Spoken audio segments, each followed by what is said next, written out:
कहते हैं इस पुराने हवेली के कमरे में जिसने भी रात बिताई वो कभी सुबह नहीं देख पाया। लोग मानते थे ये बस एक अफवाह है, लेकिन मैंने अपनी आंखों से देखा कैसे वो कमरा जिंदा लोगों को निगल लेता है। और उस रात मैं खुद उस कमरे के अंदर था। गांव के किनारे एक पुरानी हवेली थी जिसे लोग शापित कोठी कहते थे। 100 साल से भी ज्यादा पुरानी वो हवेली चारों तरफ से ऊंचे नीम और पीपल के पेड़ों से ढकी हुई थी। दिन में भी वो जगह इतनी अंधेरी रहती कि लोग दूर से ही कट जाते। गांव में अफवाह थी कि वहाँ का मध्य कमरा यानी हवेली का तीसरा कमरा किसी भयानक आत्मा से ग्रस्त है। कहते थे कोई भी वहाँ रात बिताए सुबह उसका नामो निशान मिट जाता। गांव के लोग डर के मारे उस हवेली का नाम तक लेने से कतराते। बच्चे वहाँ जाने पर रोते और बुजुर्ग चेतावनी देते, उस कमरे की चौखट कभी पार मत करना। लेकिन मुझे हमेशा से अजीब और डरावनी जगहों का शौक रहा है। मैं सच जानना चाहता था। एक दिन गांव के कुछ लड़कों से बहस हो गई। वो कहने लगे, तू बड़ा बहादुर बनता है, अगर हिम्मत है तो आज रात उस हवेली के कमरे में रुक के दिखा। मेरा अहंकार भड़क उठा। मैंने बिना सोचे समझे हाँ कर दी। मैंने कहा, ठीक है, आज रात मैं उस कमरे में रहूंगा और कल सुबह जिंदा लौटकर सबको दिखाऊंगा कि ये सब अंधविश्वास है। गांव वालों की भीड़ जुट गई। कुछ मुझे रोक रहे थे, कुछ मेरी हिम्मत की परीक्षा लेना चाहते थे, लेकिन अब पीछे हटना मेरे लिए नामुमकिन था। शाम ढलते ही मैं एक टॉर्च, पानी की बोतल और मोबाइल लेकर निकल पड़ा। हवेली की तरफ कदम बढ़ाते ही एक ठंडी हवा का झोंका आया। ऐसा लगा जैसे पेड़ों की शाखाएं मुझे रोकने की कोशिश कर रही हों। हवेली का गेट जंग खाकर अटका हुआ था। धक्का देकर खोला तो भयानक चीख जैसी आवाज आई। अंदर का माहौल दम घूंटू और सड़ांध से भरा था। दीवारों पर पुराने जाले लटक रहे थे और हर कोने से किसी के देखने का एहसास हो रहा था। मैंने हिम्मत जुटाई और हवेली के उस तीसरे कमरे की तरफ बढ़ा। कमरे का दरवाजा अजीब तरह से काला पड़ा था। उस पर पुराने खून के धब्बों जैसे निशान थे। जैसे ही मैंने दरवाजा खोला, एक अजीब सन्नाटा पूरे कमरे में भर गया।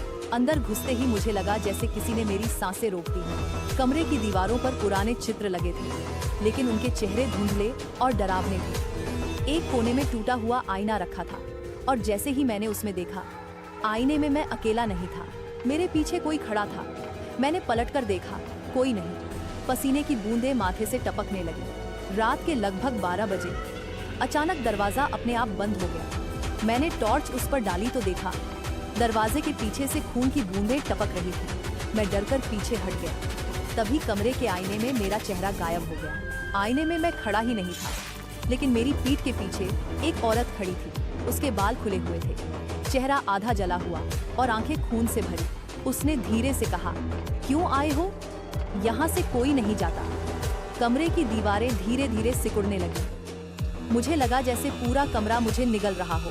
छत से खून टपकने लगा और फर्श पर इंसानी हड्डियां उभर आईं। मेरे कानों में चीखें गूंजने लगी, बचाओ, हमें बाहर निकालो। शायद ये उन लोगों की आत्माएं थी जो यहाँ पहले मर चुके थे। मैं दरवाजा तोड़ने की कोशिश करने लगा, लेकिन दरवाजा अब पत्थर की दीवार बन चुका था। वो औरत धीरे धीरे मेरी तरफ बढ़ रही थी। उसकी आवाज कानों में गूंज रही थी, तुम भी अब यहीं रहोगे, हमेशा के लिए। मैं चीखा, कौन हो तुम? क्यों मार रही हो सबको? उसने कहा, मैं इस हवेली की मालकिन थी। मेरे ही पति ने मुझे इसी कमरे में जिंदा जला दिया था। मेरी चीखें अब भी इन दीवारों में कैद हैं।